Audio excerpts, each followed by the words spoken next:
ప్రజల్లో సాధారణమైన చర్చ ఈనాడు లెగసీ అనేది రామోజీరావు గారు ఉన్నంత వరకే అనేది జనాల్లో ఉన్న ఒక అభిప్రాయం. కానీ ఆయన ఆలోచనల్ని మీ రూపంలో దాన్ని ఏదైతే మీరు ఇన్స్టిట్యూషనలైజ్ చేసే ఒక విధానం ఉందో, ఆయన ఆలోచనలో ఈ సంస్థని నెక్స్ట్ జనరేషన్స్కి కూడా తీసుకెళ్లే ప్రణాళికలో ముందుగానే అంత అడ్వాన్స్డ్గా రచించారా?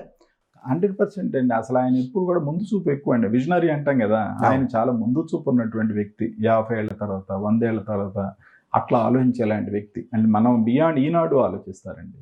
సో అందుకని అసలు ఈనాడులో ఏమి ఉండాలి, ఎక్కడ కాంప్రమైజ్ అయ్యేవారు కాదు. సో అది ఆయనకి చాలా ఇదండి. అక్కడ ఎక్కడ ఆయన లెగసీని కంటిన్యూ చేయడంలో ఆయనతో ఆగిపోతే అది ఫెయిల్యూర్ అనేది ఆయన నమ్మకం. సో కాబట్టి ఆ లెగసీని కంటిన్యూ చేస్తూ ఉండటానికి ఆయన అవసరమైనటువంటి ఏర్పాట్లు ఆయన చేశారు, ఆయన కాలంలో చేశారు. అందుకని ఈనాడు ఒక పునాది బలంగా ఉందండి. ఎంత బలంగా ఉందంటే ఒక 50 అంతస్తుల భవనానికి కూడా పునాది వేస్తే ఇప్పుడు మనం 3 అంతస్తులు కట్టుకొని తర్వాత ఎప్పుడైనా కట్టుకోవచ్చు. అట్లాంటి పునాది వేసి వెళ్ళారు ఆయన.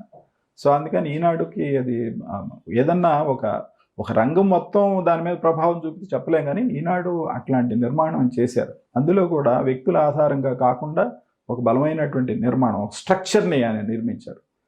అది ఆయన మొదటి నుంచి అవగాహన ఉంది ఆ లెగసీని. ఎప్పుడైనా సరే మనిషి ఒక వయసు రావచ్చు, కానీ పత్రిక మాత్రం ఎప్పుడు కూడా నవయవనంతో ఉండాలి అనే భావన ఆయనకు ఉంది. సో అందుకని ఆ ఉండటానికి అవసరమైనటువంటి పునాదులు ఆయనే వేశారు. ఆ లెగసీ కంటిన్యూ కావడానికి ఆయన ఏర్పాట్లు చేశారు. ఈనాడు ప్రస్థానంలో రామోజీరావు గారితో మీ అనుబంధాన్ని వివరిస్తారా ఎంఎన్ఆర్ గారు?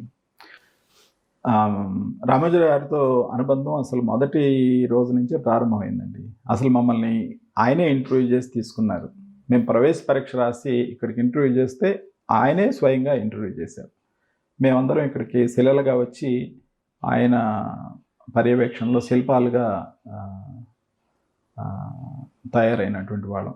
ఆయన టైమింగ్, అసలు పంక్చువాలిటీ, ఆయన ఆఫీస్కి ఆయన టెన్షన్గా డాట్ అంత పర్ఫెక్ట్గా టైం మెయింటైన్ చేస్తారని అంటే కరెక్ట్ అండి. ఆయన చూసి సమయాన్ని సరి చేసుకోవచ్చు అండి. ఆయన సరిగ్గా 10 గంటలకు వస్తారు ఆఫీస్కి. 10 గంటలు అంటే 9:59 కాదు, 10:01 కాదండి, 10కే వస్తారు ఆయన.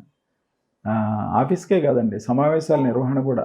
ఇప్పుడు 3:30 అంటే 3 గంటలకు వచ్చేస్తారు, 3:30కి వచ్చేస్తారండి. ఒక్క నిమిషం కూడా అటు ఇటు ఉండదండి, ఖచ్చితంగా వస్తారు. అది ప్రారంభం నుంచి ఆయన చివరి రోజు వరకు. నేను చెప్పానే జూన్ 4వ తారీఖు సమావేశానికి కూడా అలానే వచ్చారండి ఆయన. మేము 4 గంటలకు వస్తామన్నాము, 4 గంటలకు ఆయన మేము వచ్చేసరికి కుర్చీలో కూర్చొని ఉన్నారండి. ఆయన శారీరకంగా అంత హుషారు లేనప్పటికి కూడా టైంకు 4 గంటలకు వచ్చి కూర్చున్నారు. ఇట్లా అది ఇంపార్టెంట్, అది మిస్ అవటం అసలు అవరండి. ఆయన సమయం మహా ఇదండి ఆయనకి. అసలు అది మరి అది ఎట్లా అబ్బిందో తెలియదు, కానీ ఆయన అంటే తను స్వయంగా నేర్చుకున్నదేనండి. సమయం అనేది మనది కాదు, ఇతరుల సమయాన్ని హరించే హక్కు మనకు లేదు అని అంటారు ఆయన. ఎవరికైనా మనం సమయం ఇస్తే 5 నిమిషాలు వేస్ట్ చేస్తే ఇంకొక వ్యక్తి సమయాన్ని మనం హరించి వేసినట్టు అని అంటారు ఆయన.